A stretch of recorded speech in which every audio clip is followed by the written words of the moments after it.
We want to take you right now to the White House, where President Biden is delivering remarks about his Inflation Reduction Act. And as he makes these remarks, take a look at Wall Street. The Dow taking a major hit today in the wake of the latest CPI report.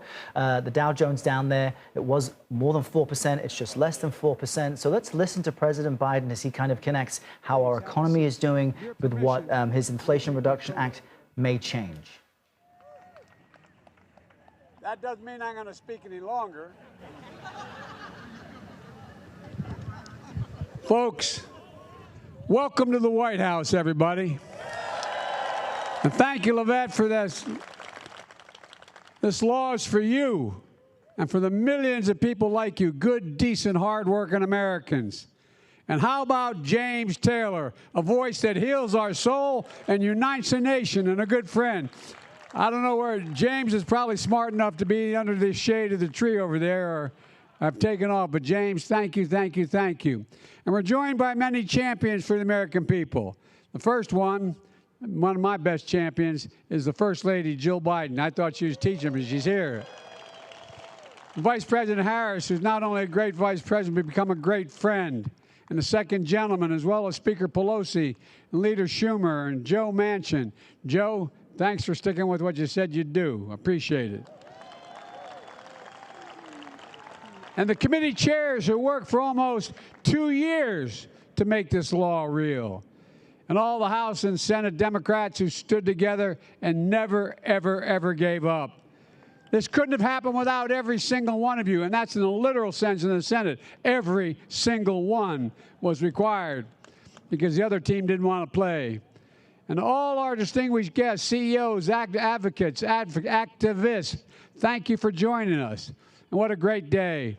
Exactly 4 weeks ago today, I signed the Inflation Reduction Act into law, a single most important legislation passed in the Congress to combat inflation, and one of the most significant laws in our nation's history, in my view. I said it then, and I'll keep saying it. With this law, the American people won, and special interests lost. Say it again. The American people won, and special interests lost. Folks, we're going to lower prescription drug costs, lower health insurance costs, lower energy costs for millions of families. I'm going to take the most aggressive action ever to confront the climate crisis and increase our energy security, ever in the whole world.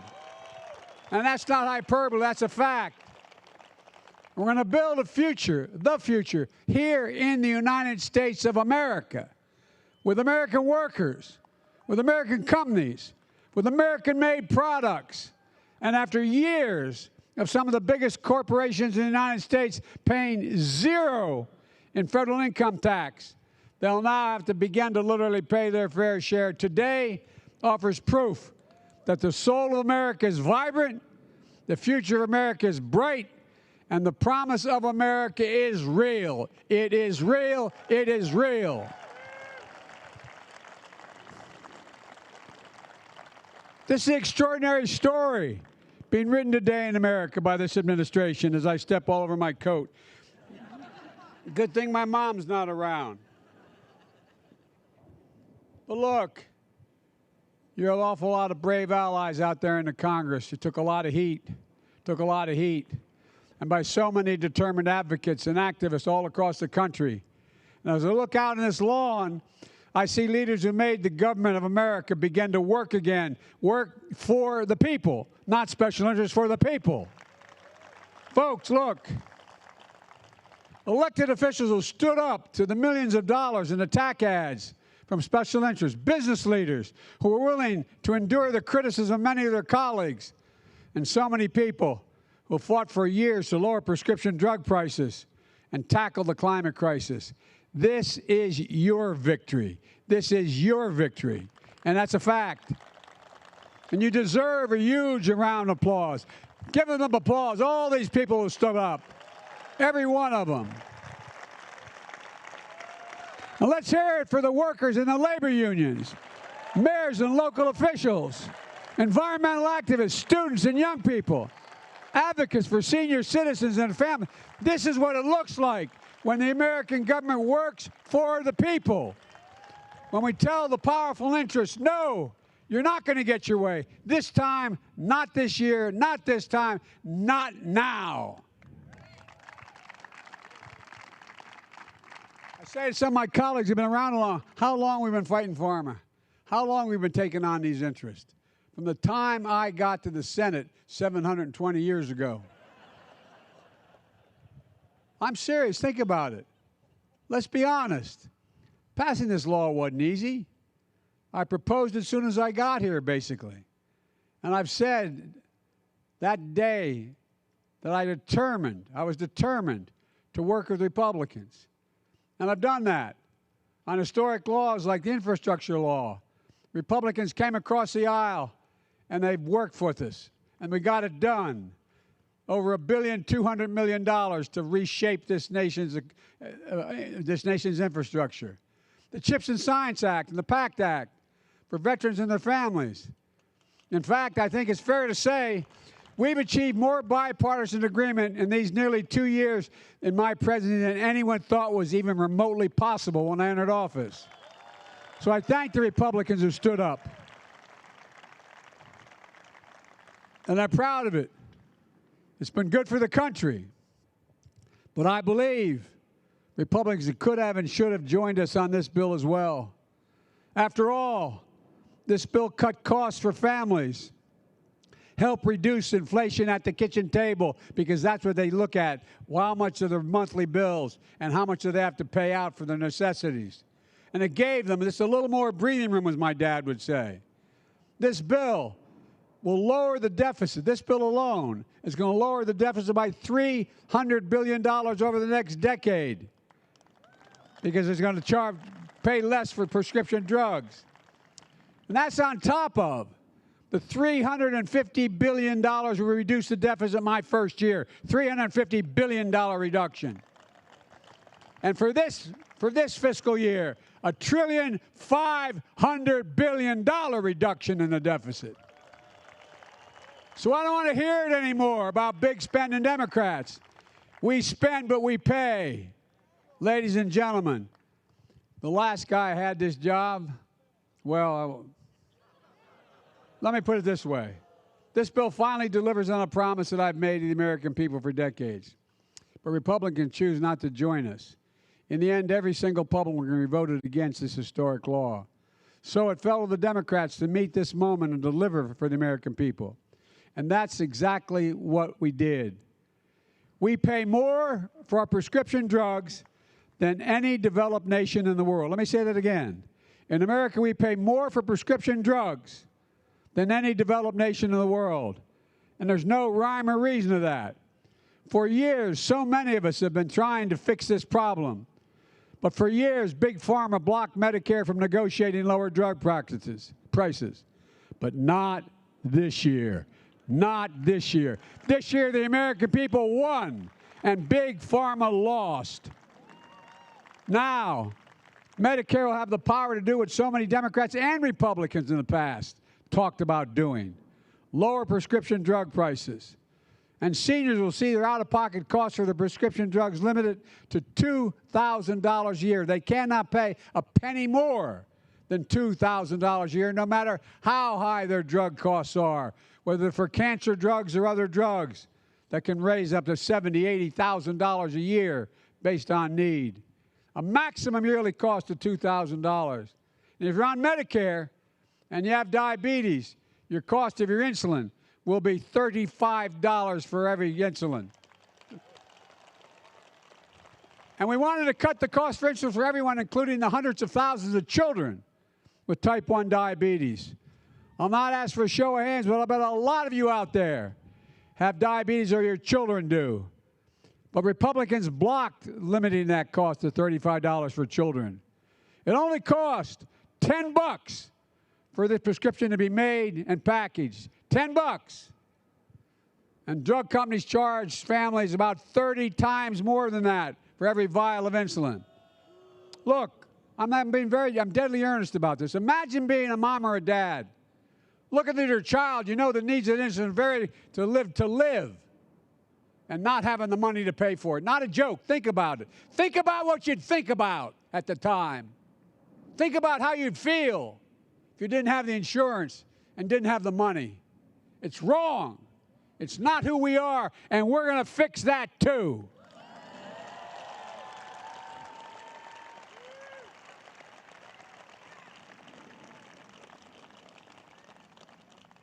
We're going to come back at it and lower the cost of life-saving insulin for children and families as well. Last year, a family of four saved $2,400 through the American Rescue Plan, which I've signed into law. And this new law also locks in place the one we passed a month ago, the one we're here for today. It's going to lower health care premium costs for families and get their coverage under the Affordable Care Act by about $800 a year. Folks, for decades, climate deniers have blocked any meaningful progress and delaying and just pretended there wasn't a climate crisis. I remember back in 1989, I introduced the legislation about climate. No one wanted to hear it. I mean, no, not many wanted to hear it. But guess what? This year, nobody can deny there's a crisis. I have flown in a helicopter with governors of 5 states over this last year over the fires and the burning tundra, the burning forest. And guess what? More land, Gov, has been destroyed in the United States of America than the entire your state of New Jersey from top to bottom. That's how much land has been wiped out. And we have drought. The Colorado River is becoming a stream. So much is happening that nobody can doubt. Nobody can any longer doubt that the climate crisis is real, and we're beginning to respond to it. But folks, nobody ever in history, nobody this year, the American people won, the climate deniers lost, and the Inflation Reduction Act takes the most aggressive action to combat climate, as the speaker said, ever. Over $360 billion. Folks, it offers working families thousands of dollars in energy savings with tax credits and rebates to buy new and efficient appliances. Weatherize their homes, saving hundreds of dollars a year because they're not going to have the heat seeking out through the windows or doors or the air conditioning. It provides tax credits for purchasing heat pumps, rooftop solar, electric stoves and ovens, and so much more. It gives a tax credit up to $7,500 to buy a new electric vehicle or a fuel cell vehicle made in America. And for the first time, you can get a tax credit if you buy a used electric vehicle. American automobile companies and American labor are committing billions of dollars and a great deal of hard work and ingenuity to make electric vehicles and batteries. Because of the infrastructure law, we're going to have 500,000 electric charging stations on our highways across America installed by the IBEW. And they're all going to be made in America. This law will create good-paying union jobs, increase energy security. By the way, I keep talking about union jobs. I'm not anti-business. I'm a capitalist. But here's the deal. The reason I push everyone to use union labor is because they're the most skilled labor in the world. The end of the day, let's hear this out for real. The end of the day, you pay a little more to get the best, but it lasts a lot longer, it's a lot more certain, and it does things that nobody else can do. And by the way, when I hear people say, Biden, you're talking about union, and, what about all these people go to college? Guess what? Try being a IBEW member that introduced me. 5 years of apprenticeship. 5 years, like going back to college plus a year. 5 years. You're getting paid, but you're not getting paid a regular salary. It takes 5 years to qualify. So, folks, let's give them credit for what they deserve. They're not only good at what they do, they work like hell to get to be able to do what they do. Look, And this legislation is going to help us triple wind power, unleash American manufacturing to own the global market on electric vehicles. We're going to fight the environmental justice and create clean energy jobs and apprenticeships in frontline, fence-line communities that have been smothered by the legacy pollution. Tommy, Senator Carper, I was going around today meeting a lot of people out here inside. And one woman said, I'm from Delaware. Remember Route 9? Tommy don't know what Route 9's about. It's one of those fence-line communities where all of the pollution, all those factories. You know, I grew up in a little town called Claymont, Delaware, when I was a kid. And it's right on the Pennsylvania state line. We're the largest refineries in the world. More refineries in that area than anywhere, including Houston at the time. Mom would drive me to school going to 3rd grade at Holy Rosary. She'd turn on, when there was a frost on the window, literally, you'd turn on the windshield wiper and there'd be an oil slick in the window. That's why we had the highest cancer rates of any state in the nation for a long time.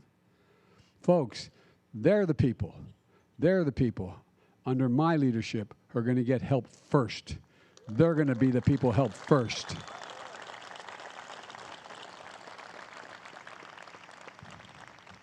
And look, this is about a future made in America. And I mean it sincerely.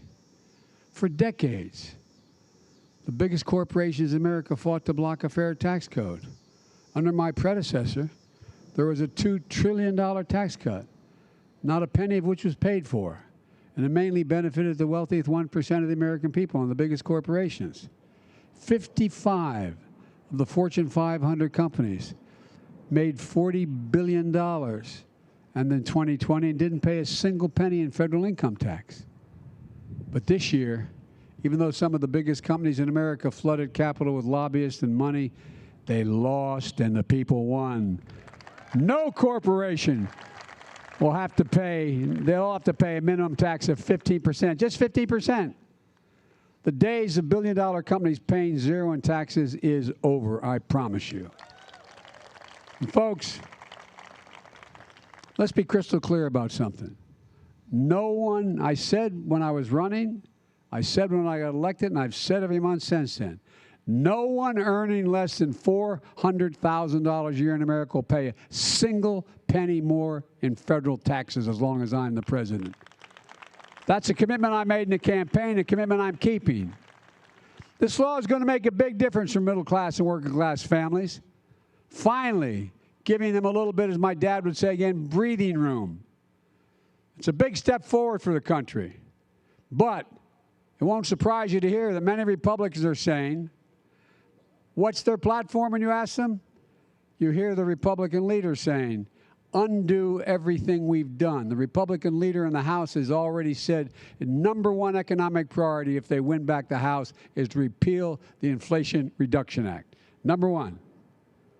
The guy in charge of electing Republicans in the Senate, Rick Scott of Florida, proposed a plan. I wish I had enough copies to hand, but go online and look at it. I really mean this is serious because they're going to make it hard for you to believe. Proposed a plan requiring Congress to vote on the future of Social Security, Medicare, and Medicaid every 5 years. It's up for reauthorization. And I want to remind you, you paid for your Social Security. Every single paycheck from the time you were a kid, you paid for it. So every 5 years, Congress gets to vote, change, cut, reduce, or eliminate the entirety of Social Security. And it's not just Social Security. Everything as Senator Scott wants, everything in the federal budget to be up for 5 years. Nothing permanent. Nothing. That includes veterans benefits. President Biden there, Ray-Bans on, jacket off, and handheld microphone in hand as he delivers remarks about his Inflation Reduction Act at the White House, although this almost felt like it was a campaign event, which the White House will tell you it is not. This new law, of course, aims to lower prescription drug costs, combat climate change, and raise taxes on some billion-dollar corporations and reduce the federal deficit. But in touting the measure, President Biden heavily criticizing Republicans for not backing it.